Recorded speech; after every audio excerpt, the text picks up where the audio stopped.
Titwala drugs प्रकरणातली एक मोठी अपडेट समोर आली आहे। अश्विनी पॉलला या प्रकरणामध्ये पोलिसांनी आधीच अटक केली। तब्बल 6 कोटींचा ड्रग्ज अश्विनीनं कचऱ्याच्या डब्यात लपवल्याची धक्कादायक माहिती उजेडात आली आहे।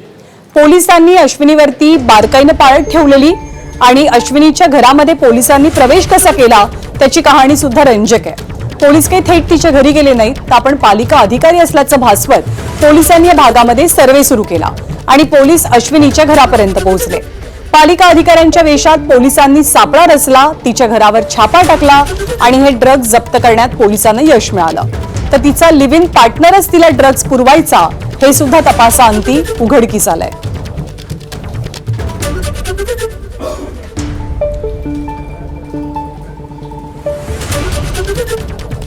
तर टिटवाळ्यातल्या ड्रग्ज डीलर पर्यंत, ड्रग्ज क्वीन पर्यंत पोलीस नेमके पोहोचले कसे त्याची कहाणी पाहूया। ड्रग्ज सप्लायर अश्विनी पॉलचा माग काढणं पोलिसांसाठी एक मोठं आव्हान होतं। महापालिकेचा सर्वे करतोय असं सांगत पद्मावती कॉम्प्लेक्समध्ये पोलिसांनी प्रवेश मिळवला। अश्विनीचं घर समजताच पोलिसांकडून चौकशी सुरू करण्यात आली आणि तिनं बार गर्ल असल्याचं सांगितलं। पोलिसांनी लगेच घराची झाडाझडती घेतली, कोणानं कोणा तपासला। शेवटी कचऱ्याचा डबा तपासल्यावरती 6 कोटींचं ड्रग्ज पोलिसांना मिळालं।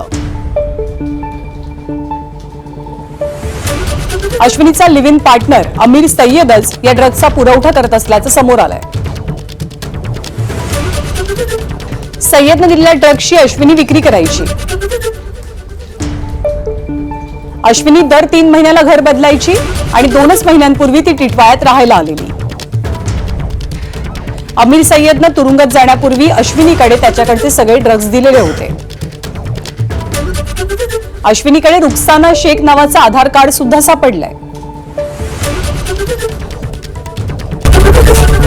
एबीपी माझा, उघडा डोळे बघा नीट।